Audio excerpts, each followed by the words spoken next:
చెత్త అయితే ఇంట్లో కాలుస్తారా? అన్ని చెత్త పనులు చేస్తున్నావేంటి నువ్వు? బూడిదయ్యాక బయట పారేస్తానులే మమ్మీ. అయినా నట్టింట్లో ఎవరైనా ఇలాంటి పని చేస్తారా? దరిద్రం, అష్ట దరిద్రం. ఎంత చెప్పినా నీకు బుద్ధి రాదు. ఛీ!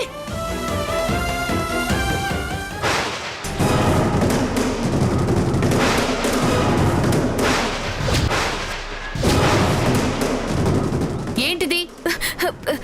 నేను కాల్ చేస్తానులే మమ్మీ.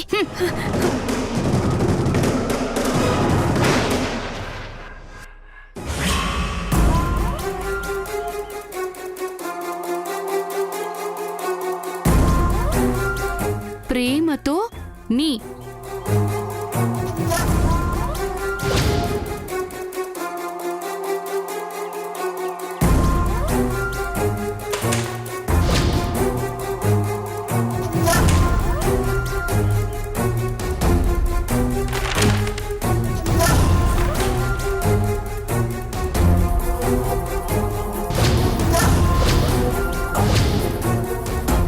ఏంటిది? ఏంటిది?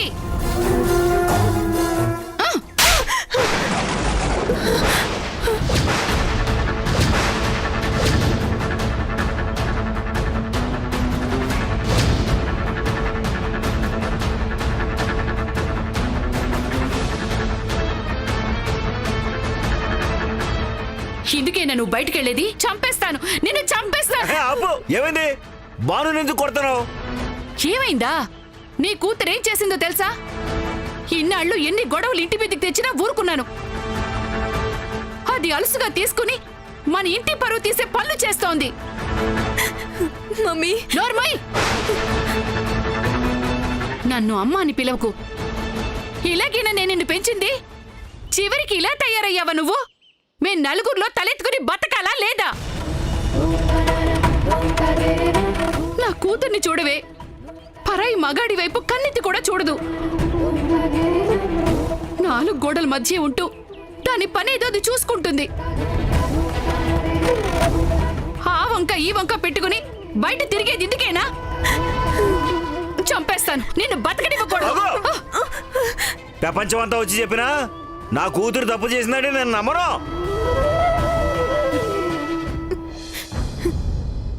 నిజమే నాన్న, మమ్మీ చెప్పేది నిజమే.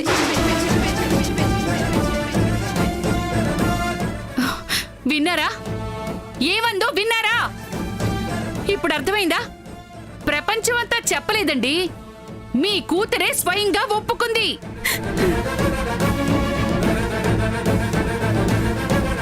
అటు చూడండి, నా కూతురు ఎలా ఏడుస్తోందో. మీ కూతురు చేసిన పనికి గుండె పగిలి ఎలా ఏడుస్తోందో చూడండి. వద్దు, నువ్విలారా. నువ్వు దానికి దూరంగా ఉండు, లేదంటే నీ బ్రతుకు కూడా పాడు చేస్తుంది. దానిలాగే నిన్ను తయారు చేస్తుంది. నట్టింట్లో చిచ్చు పెట్టావు కదే, ఈ వాల్టి నుంచి బయట అడుగు పెడితే కాళ్ళు విరగొడతాను. సెల్ ఫోన్ కూడా నువ్వు వాడడానికి వీల్లేదు. మళ్ళీ ఇలాంటివేవైనా కనిపించాయో జాగ్రత్త. ఏంటలా చూస్తున్నారు? అన్నీ మర్చిపోతారు. ఇది మాత్రం జీవితంలో మర్చిపోవాలనుకున్నా మర్చిపోలేరు. పదండి.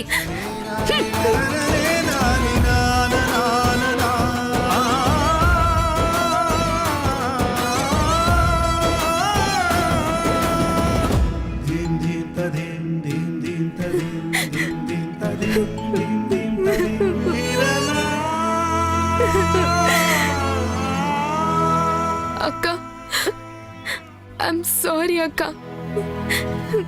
నా కోసం నింద నీ మీద వేసుకున్నావా అక్క? నేను కాబట్టి మమ్మీ తిట్టి ఊరుకుంది. నువ్వే ప్రేమలో పడ్డావని తెలిస్తే మమ్మీ బ్రతకదు. నీ మీద అంత నమ్మకం, ఆ నమ్మకాన్ని ముక్కలు చేయడం నా వల్ల కాదు, నా వల్ల కాదు.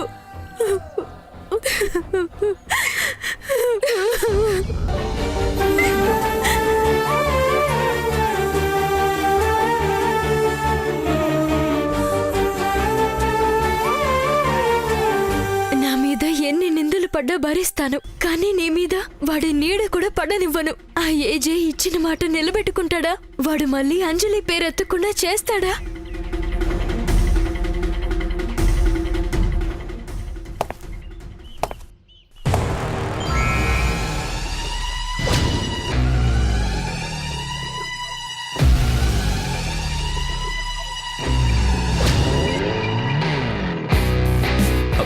మీరా మీరు ఇక్కడి దాకా రావాలా?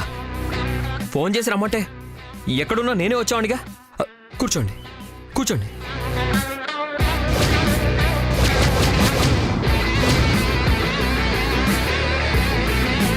చెప్పండి, ఏదైనా ప్రాబ్లం? నాకు కాదు బద్రి, నాకు కావాల్సిన వాళ్ళకు ఒక ప్రాబ్లం వచ్చింది. మీకు కావాల్సిన వాళ్ళు కాబట్టే మీరు ఇంత దూరం వచ్చారు. ఇప్పుడు వాళ్ళు నాకు కావాల్సిన వాళ్ళే. చెప్పండి, ఏం జరిగింది? ఒకడి మీద వెంటనే cheating case, harassment case file చేయాలి. తప్పకుండా. ఏం చేశాడు వాడు? పెళ్ళయ్యి భార్య ఉండి కూడా ఇంకొక అమ్మాయిని ప్రేమిస్తున్నానని నమ్మించి మోసం చేస్తున్నాడు.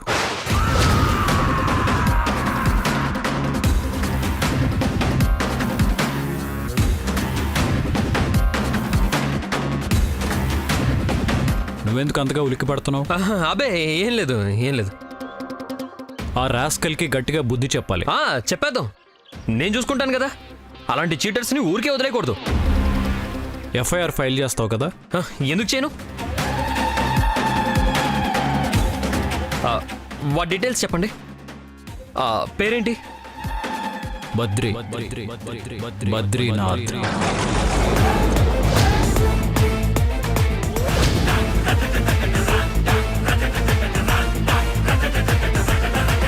టూ టౌన్ సబ్ ఇన్స్పెక్టర్గా పనిచేస్తున్నాడు. నోట్ చేసుకో. ఆ అమ్మాయి పేరు అంజలి. రాసుకో. వాడికి మొన్న మధ్య పెళ్ళయింది. అందమైన భార్య ఉండగా ఇంకొక అమ్మాయికి ప్రేమ పేరుతో వల విసరటం అన్యాయమే కదా? ఇద్దరిని మోసం చేస్తున్నట్టే కదా? ఈ మోసానికి తగ్గ శిక్ష పడేదాకా ఈ ఏజే ఊరుకోవడానికి నీకు తెలుసు.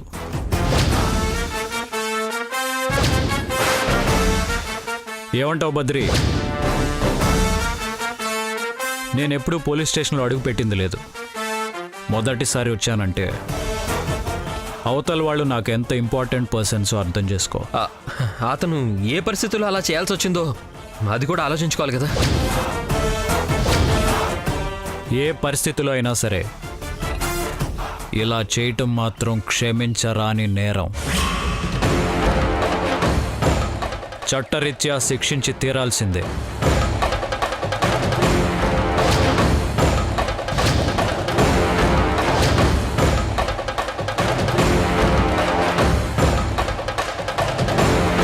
చెప్పు బద్రి.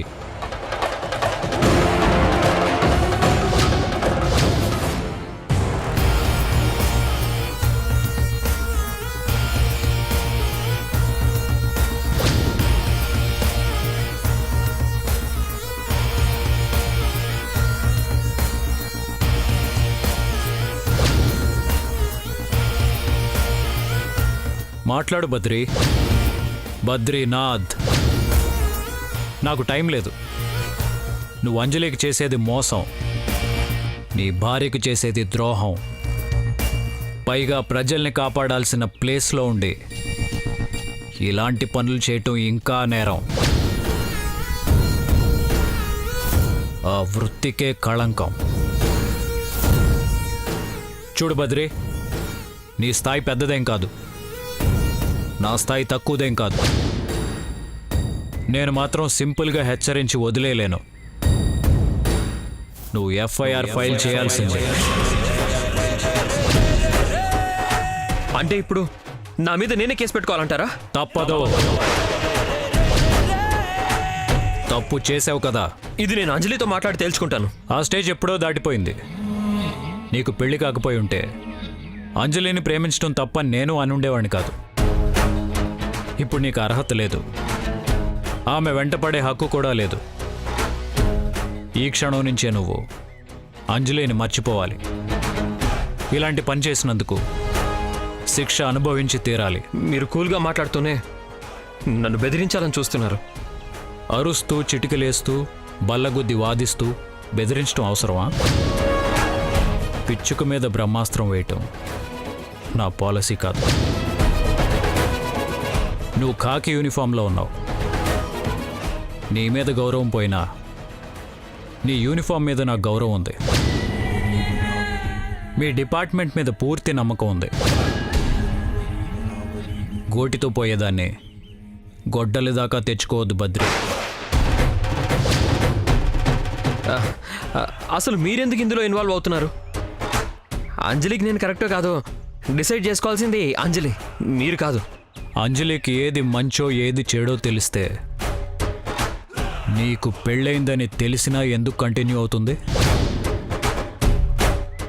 అందుకే ఈ రెస్పాన్సిబిలిటీ నేను తీసుకున్నాను.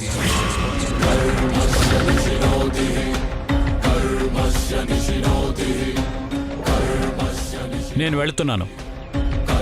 మళ్ళీ 1 అవర్లో వస్తాను. ఈలోపు కేసు ఫైల్ చేసి ఈ ప్రాబ్లంని ఎలా సాల్వ్ చేస్తావో చెయ్యి.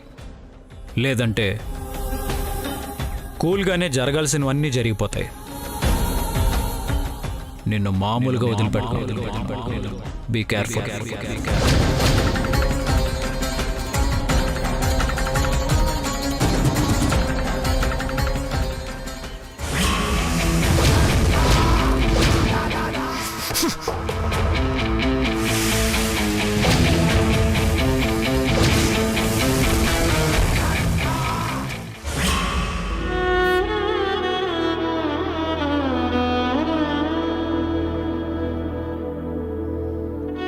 నువ్వు దానికి దూరంగా ఉండు. లేదంటే నీ బ్రతుకు కూడా పాడు చేస్తుంది. నట్టింట్లో చిచ్చు పెట్టావు కదే.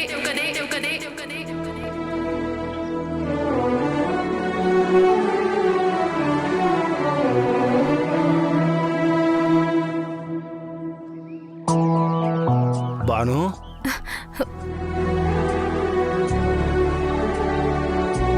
ఏంటి నాన్న? మీ అమ్మ అన్నట్టు నేను మర్చిపోవాలన్నా మర్చిపోలేకపోతున్నానమ్మా. ఎందుకమ్మా అంత పెద్ద అబద్ధం చెప్పావు? నీ వల్ల అన్నీ అవుతాయని నేనే అంటున్నాను. అబద్ధం చెప్పడం నీ వల్ల కాదమ్మా.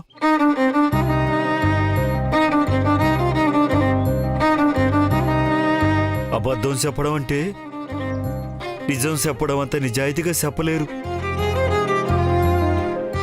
అందులోనూ నువ్వు చిన్న తప్పులు చేసినప్పుడే నా దగ్గరకు వచ్చి నిజం చెప్పేదానివి. తప్పును తెలుసుకునే వయసు వచ్చాక నువ్వు కావాలని ఏ తప్పు చేయలేదు, ఏ అబద్ధము చెప్పలేదు. మరి ఇప్పుడెందుకమ్మా ఇంత పెద్ద నింద నీ మీదేసుకున్నావు? ఈ నాన్నకు కూడా చెప్పవా? ఏం నిజం చెప్పను నాన్న. అబద్ధాన్ని తట్టుకోలేని నువ్వు ఆ నిజాన్ని మాత్రం ఎలా తట్టుకుంటావు? ఈ కూతురు తప్పు చేసినా ఆ కూతురు తప్పు చేసినా నీ 2 కళ్ళల్లోనూ కన్నీళ్లే వస్తాయి నాన్న.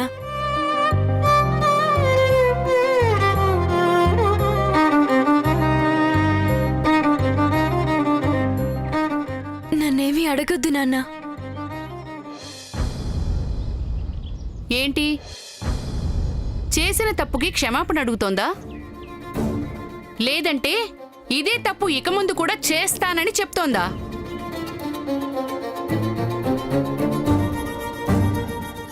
ఇంతేనా నువ్వు బాను అర్థం చేసుకుంది? కళ్ళ ముందు కనపడ్డ సాక్ష్యాలు చూసి కూడా అది ఏమీ చేయలేదని అనుకోమంటారా? ఒక్కోసారి నీ కళ్ళే నేను మోసం చేస్తాయి. మీ కూతురు కూడా మనల్ని మోసం చేస్తోంది. దాన్ని అపార్థం చేసుకున్నావని తెలిసిన రోజు నువ్వేమైపోతావో ఆలోచించుకో. అంతగా అర్థం చేసుకోవడానికి మీ అంత గొప్ప మనసు నాకు లేదు. అదే ఒప్పుకున్నా కూడా మీరు ఇలా మాట్లాడతారేంటి? తప్పు ఒప్పుకోవడానికి తప్పు మీదేసుకోవడానికి చాలా తేడా ఉంది. తప్పు తన మీద ఎందుకు వేసుకుందో తెలుసుకోవడానికి ప్రయత్నించు. ఇంకా దాని గురించి మనం ఆలోచించాల్సిన అవసరం లేదు. గడప దాటకుండా చూసుకుందాం చాలు. అది నా కూతురు, బానిస కాదు, గుర్తుపెట్టుకో. నా కూతురు స్వేచ్ఛను కాదనే హక్కు నీకు లేదు.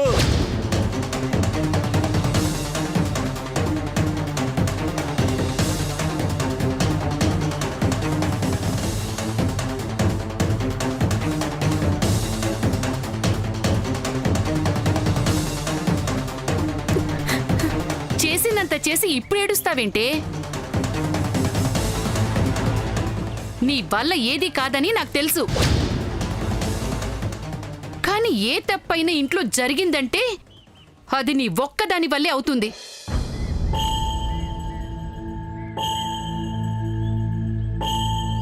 ఎప్పుడు నువ్వు ఇంట్లోంచి పెళ్లి చేసుకుని వెళ్ళిపోతావో అప్పుడే నాకు నా కూతురికి ప్రశాంతత.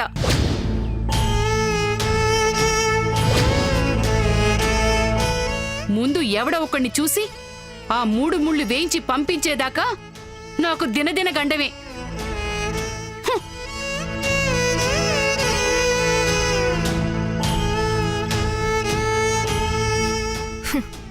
పెళ్ళా? నాకా? నన్నెవరు చేసుకుంటారు? నా బ్రతుక్కి పెళ్ళొక్కటి తక్కువ.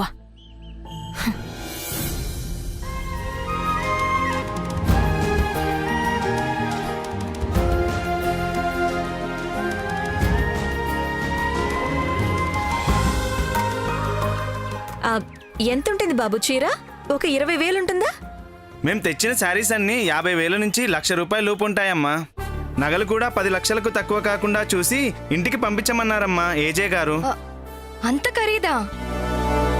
అదేంటి, మన షాపింగ్ అయిపోయిందిగా. అయినా ఇవన్నీ మన కోసం కాదు, మన కాబోయే అత్తగారి కోసం.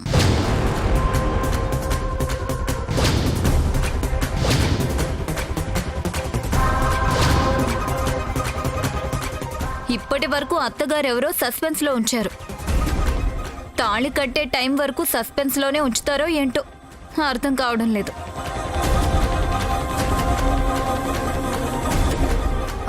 అవునక్క, మీకోసం అత్త రాబోతుంది అన్నారు, కానీ ఆ వచ్చేదెవరో చెప్పనే లేదు. మన దగ్గర దాచాల్సిన అవసరం ఏముంది? Hi Maya. Hi hi, come on, రండి కూర్చోండి. What a surprise! సర్ప్రైజ్లు మీ ఇంట్లోనే జరుగుతున్నాయని విన్నాను.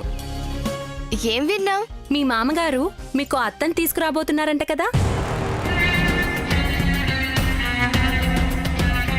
అవును, అందులో సర్ప్రైజ్ ఏముంది మీకు? మాకేమీ ఉండదు దక్షక్క, మీకే రోజుకో సర్ప్రైజ్ ఉంటుంది. అందరూ మాయ అంత వెరిబాగులోళ్ళు ఉండరు. పైగా వచ్చేది మీకు కోడలుగా కాదు, అత్తగా వస్తుంది.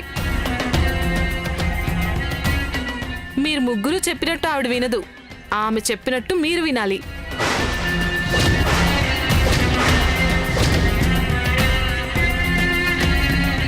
ఇన్నాళ్ళు మీ ఇంట్లో పెద్ద కోడలుగా అన్ని నువ్వే చూసేదానివి. మీ మామగారు పెళ్లి కాగానే తాళం చేతిలో గుత్తి ఆవిడ చేతిలోనే పెడతాడు. అప్పుడు మీరంతా మాలాగే అత్తచాటు కోడలుగానే బతకాలి. మాయా, వీళ్ళకి వెళ్లే టైం అయినట్టుంది, బయటికి వెళ్ళి పంపించేసిరా.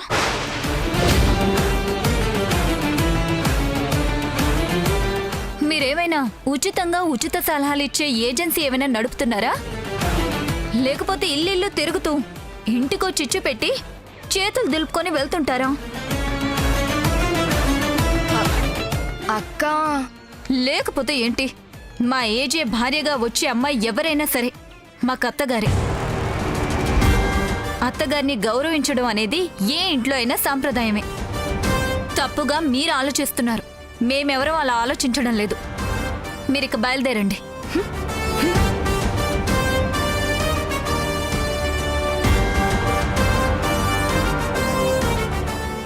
What is this?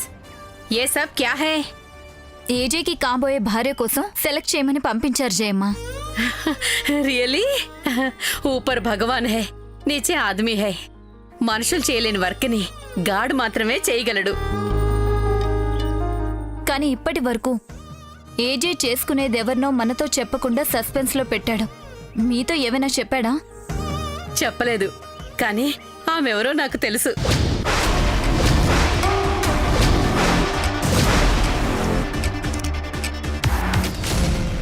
ఎవరు జయమ్మా? ఎవరా అమ్మాయి? ఒక అదృష్టవంతురాలు. త్వరలోనే ఈ ఇంట్లో దీపం వెలిగించటానికి ఓ మహాలక్ష్మి రాబోతోంది.